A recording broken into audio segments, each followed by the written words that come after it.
तो पार्ट 15 की शुरुआत वहीं से होती है जहां पिछला एपिसोड खत्म हुआ था। इधर आनियो मिस्टर शू के साथ इंटरव्यू में बिजी होती है, तो दूसरी ओर जिन मिस्टर शू के स्टडी रूम में जियांग की हेल्प से मिस्टर शू के मेन सिस्टम को हैक कर लेता है। पर सिस्टम का एक्सेस पाने के लिए जिनको सिस्टम में अपने दोनों हाथों के फिंगरप्रिंट्स ऐड करने थे, जिसमें बहुत ही ज्यादा टाइम लग रहा था। इसी बीच मिस्टर शू को अपने सीक्रेट अलार्म के जरिए पता चल जाता है कि उनके स्टडी रूम में कोई चला गया है। अब वो बहाना करके इंटरव्यू छोड़कर जाने ही लगे थे, मगर आनियो उन्हें खाना खाने के बहाने रोक लेती है। तो मिस्टर शू आनियो को लेकर खाना खाने के लिए चले जाते हैं। वहीं हम शिशी को देखते हैं जो ऊपर से अपने डैड को आनियो के साथ इतना खुश देखकर काफी सैड होकर अपने रूम में चली जाती है। इधर जिन को पूरी तरह से सिस्टम का एक्सेस मिल गया था, इसलिए वो स्टडी रूम से निकल जाता है। इधर शिशी घर के नौकरों को बात करते हुए सुनती है कि आनियो के आने के बाद से मिस्टर शू में काफी सारे बदलाव आ गए हैं। अब वो पहले की तरह गुस्सा नहीं करते, सभी को अच्छे से ट्रीट भी करते हैं। शायद वो अपनी दूसरी बेटी के आने से बहुत ही ज्यादा खुश है। अब ये सब सुन शिशी तो और ज्यादा अपसेट हो जाती है। अब शाम को इंटरव्यू खत्म होने के बाद आनियो शिशी से बात करने के लिए उसके रूम में आती है, जहाँ पर शिशी कहती कि पहले तो उसे आनियो को उसके डैड के साथ देखकर काफी ज्यादा बुरा लगा था, पर अपने डैड को इतना ज्यादा खुश देखकर अब उसे ठीक भी लग रहा है कि उसके चले जाने के बाद डैड के पास कोई तो रहेगा उनकी देखभाल करने के लिए। अब आनिया उसे कंसोल करने की कोशिश करती है, मगर शिशी कहती कि इसका कोई फायदा नहीं होगा क्योंकि होनी को कोई नहीं टाल सकता। पर आनिया उसे हिम्मत न हारने के लिए कहती है और बताती कि वो उसे मिलकर बहुत ज्यादा खुश है। इधर जिन जियांग के पास आता है जो कि अकेले ड्रिंक कर रहा था, तो वो आकर उसे ड्रिंक करने से रोकता है, उसे अपना ध्यान रखने के लिए कहता है। इधर मिस्टर शू को पता चल गया था कि जिन उनके स्टडी रूम में आया था, तभी वहाँ पर शिशी आती जिसकी तबीयत बहुत ही ज्यादा खराब हो गई थी। तो मिस्टर शू से उसकी सर्जरी की बात कहते हैं, जो सुन शिशी तो मना करने लग जाती है, कहती है कि उसे कुछ भी नहीं करवाना क्योंकि उसे पता है कि इन सब से वो नहीं बच सकती। लेकिन मिस्टर शू उसे कहने लग जाते हैं कि इस बार वो पक्का ठीक हो जाएगी। लेकिन तभी शिशी बेहोश हो जाती है, तो मिस्टर शू उसे जल्दी से डॉक्टर के पास ले जाते हैं। वहीं इधर जिन और आनियो पहुंच गए थे बायोटेक लैब में, जहाँ एलिवेटर में अपना फिंगरप्रिंट देने पर अंडरग्राउंड बेस जाने का ऑप्शन दिखा देता है, जिससे प्रेस करके ये दोनों नीचे वाले लैब में पहुंच जाते हैं, जहाँ पर उन्हें एक एक्सपेरिमेंट रूम दिखा दिया था, इसलिए दोनों वहाँ पर चले जाते हैं। वहीं इधर शिशी की सर्जरी की तैयारी हो रही थी, जहाँ पर शिशी के होश आने पर वो काफी ज्यादा पैनिक करने लग जाती है और यहाँ से उठने की कोशिश कर रही होती है। लेकिन मिस्टर शू उसे समझाने लग जाते हैं, उसे बताते हैं कि सर्जरी से वो इस बार ठीक हो जाएगी। लेकिन शिशी उन्हें मना करते हुए कहती कि उन्होंने बचपन से ही उसे यही बात कही है, पर आज तक कभी इन मेडिकल चेकअप से उसे दर्द के अलावा और कुछ नहीं मिला। ये सब सुन मिस्टर शू से बता देते हैं कि इस बार ऐसा कुछ भी नहीं होगा और वो इससे पूरी तरह से ठीक हो जाएगी, क्योंकि उन्हें शिशी की क्लोन मिल चुकी है। जो सुनकर शिशी शॉक्ड होती है, तो मिस्टर शू बताते हैं कि तुम जानना चाहती थी ना कि आनियो कौन है, वो तुम्हारी कोई ट्विन सिस्टर नहीं है, बल्कि तुम्हें ठीक करने के लिए बनाई हुई एक क्लोन है। जो सुनकर शिशी शॉक्ड होती है। वहीं उधर उस एक्सपेरिमेंट रूम में आकर आनियो और जिन को भी पता चल जाता है कि आनियो असल में शिशी की क्लोन है, जिसे बनाया गया था शिशी को हेल्दी ऑर्गन्स देने के लिए। अब उस रूम में आनियो की तरह उन्हें शिशी के बहुत सारे दूसरे क्लोन्स भी मिलते हैं, जिन सब की मौत हो गई थी उन पर चल रहे एक्सपेरिमेंट के दौरान, जो देखकर आनियो बहुत ही ज्यादा शॉक्ड एंड सैड होती है। तो जिन उसे कंसोल करते हुए कहता है कि तुम आनियो हो जिसके साथ मैं अपनी पूरी जिंदगी बिताना चाहता हूँ, इसलिए कुछ भी ऐसा वैसा सोचने की जरूरत नहीं है। देन जिन वहाँ के सारे एक्सपेरिमेंटल डेटा की फोटोज खींच लेता है, ताकि इन सब के जरिए वो मिस्टर शू के इलीगल कामों का भांडा फोड़ सके। अब वो लोग उस रूम से बाहर जाने ही लगे थे, मगर दरवाजा ऑटोमेटिकली बंद हो चुका था। तभी रूम में उन्हें मिस्टर शू की आवाज सुनाई देती है, जो उन दोनों को वहाँ के सीसीटीवी कैमरास के थ्रू देख रहे थे। तो मिस्टर शू कहते हैं कि अब जब तुम दोनों को इन सब के बारे में पता चल चुका है, इसलिए तुम दोनों का खेल तो खत्म करना ही पड़ेगा।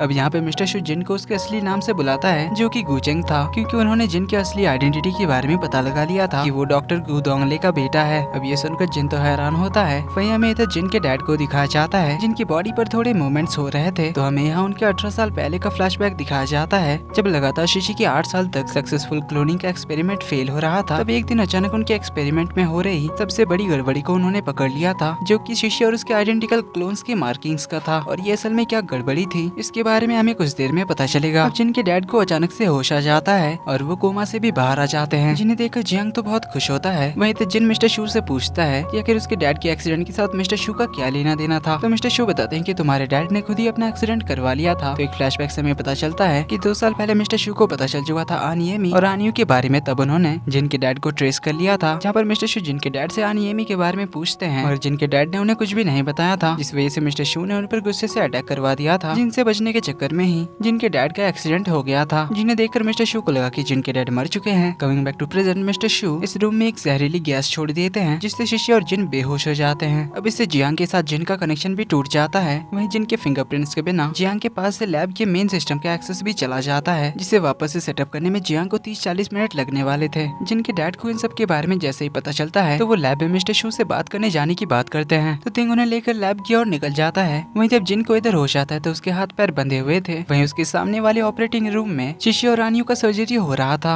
जहाँ पर जिन को गन पॉइंट पे रखकर मिस्टर शू आनियो को सर्जरी में कोऑपरेट करने बचाने के लिए कहते हैं तो आनियो जिन को बचाने के लिए सर्जरी के लिए मान जाती है। लेकिन शशि अभी भी डैड को इसके लिए मना कर रही थी कि उसे आनियो के बदले अपनी जान नहीं बचानी है। लेकिन मिस्टर शू तो अपनी बेटी को किसी भी हाल में बचाना चाहते थे, इसीलिए वो सर्जरी कंटिन्यू करने के लिए कहते हैं। पर तभी वहाँ का एक डॉक्टर शशि के गर्दन पे चाकू रख देता है, सब कुछ बंद करने के लिए कहता है। अब मास्क हटाने पर पता चलता है कि वो तो दिंग था। तो फ्लैशबैक से हमें पता चलता है कि जियांग को यहाँ का एक्सेस वापस से मिल गया था, जिसकी मदद से दिंग यहाँ पर पहुँच गया था। और जब वो डॉक्टर सर्जरी करने के लिए ऑपरेशन रूम की ओर आ रहा था, तब दिंग ने उसे बेहोश करके उसकी जगह ले ली थी। अब थोड़ी देर में यहाँ पर जिन का एक साथी बॉडीगार्ड उसके डैड को लेकर यहाँ पर पहुँच जाता है, जो आते ही जिन को आजाद करता है। जिन अपने डैड को देखकर काफी खुश होता है। तो जियांग जिन को बताता है कि ऑपरेशन रूम को खुलवाने के लिए जिन को वापस से दरवाजे पर अपने फिंगरप्रिंट्स देने होंगे, इसलिए जिन उस काम में लग जाता है। वहीं जिन के डैड मिस्टर शू को ये सब कुछ बंद करने के लिए कहते हैं, लेकिन मिस्टर शू तो उनकी बातें नहीं सुन रहे थे। तब जिन के डैड ने उन्हें एक बहुत ही बड़ा झटका दिया, ये बताकर कि उनकी असली बायोलॉजिकल बेटी तो आनियो है और शीशी है आनियो की क्लोन। अब जाहिर सी बात है मिस्टर शू को उसकी बातों पर भरोसा नहीं होता। तो जिन के डैड डॉक्टर जेंग को याद दिलाते हैं उस एक्सपेरिमेंट के दौरान उनके मार्किंग एरर के बारे में, कि वो लोग जब आनियो के क्लोन्स बना रहे थे तब उनसे मार्किंग में गलती हो गई थी। उन्होंने गलती से आनियो को क्लोन की मार्किंग कर दी थी और शीशी को असली बच्ची मार्क कर दिया था, जिस वजह से वो लोग शीशी के क्लोन्स बनाते गए और उनका एक्सपेरिमेंट फेल होता गया। बल्कि शीशी ही उनकी पहली सक्सेसफुल क्लोन थी, जो आनियो की एग्जैक्ट रेप्लिका थी। तो जिनके डैड डॉक्टर जेंग को आनियो और शीशी दोनों के डीएनए रिपोर्ट्स को कंपेयर करने के लिए कहते हैं, ताकि वो कंफर्म हो सके कौन बायोलॉजिकल बेटी है और कौन क्लोन है। तो डॉक्टर जेंग डीएनए कंपेयर करने में लग जाते हैं, लेकिन मिस्टर शू इस बात पर अभी तक भरोसा नहीं कर पा रहे थे। तो जिनके डैड उन्हें बताते हैं कि आनियो के पैदा होने के बाद उससे कैंसर तो था, जिस वजह से जेनेटिकली जब उसकी पहली क्लोन बनाई गई थी जो कि शीशी थी, तब उसमें भी कैंसर था। पर उनके गलत मार्किंग की वजह से जब उन्होंने शीशी के दूसरे क्लोन्स बनाए, तब शीशी के साथ साथ वो दूसरे क्लोन्स भी काफी कमजोर होते गए, जिस वजह से एक एक करके बाकी सारे क्लोन्स की मौत हो गई। वहीं क्योंकि शीशी पहली क्लोन थी इसलिए वो जिंदा बच गई। पर जैसे जैसे समय बीतता गया आनियो बिल्कुल ठीक हो चुकी थी, वहीं शीशी भी ठीक हो रही थी। पर इसके बारे में सिर्फ आनियेमी को पता था। लेकिन जब उसे मार्किंग वाली गलती के बारे में पता चला तब तक काफी देर हो चुका था और मिस्टर शू का शीशी के साथ कुछ ज्यादा ही अटैचमेंट हो गया था, जिस वजह से वो किसी भी हाल में शीशी को बचाना चाहते थे। तब तक आनियेमी समझ चुकी थी कि मिस्टर शू शीशी को बचाने के लिए आनियो को भी नहीं छोड़ेंगे, इसलिए उसने आनियो के मौत का नाटक रचा और उसे बचाने के लिए कहीं दूर चली गई। जिसके कुछ सालों बाद जिनके डैड को भी इस बारे में पता चला, इसलिए उन्होंने भी आनियो को बचाने के लिए आनियेमी का साथ दिया। लेकिन मिस्टर शू कहते हैं कि चाहे कोई कुछ भी कह ले, लेकिन शीशी ही उनकी बेटी है और उसे बचाने के लिए वो कुछ भी करेंगे। अब यहाँ पर वो काफी ज्यादा इमोशनल होकर बचपन से लेकर अब तक शीशी के साथ उनकी मेमोरीज के बारे में बताते हैं, जो सुन सारे लोग भी इमोशनल हो जाते हैं। तभी डॉक्टर जेंग को डीएनए रिपोर्ट कंपेयर करने से पता चल जाता है कि आनियो ही मिस्टर शू की बायोलॉजिकल बेटी है और शीशी उसकी क्लोन है।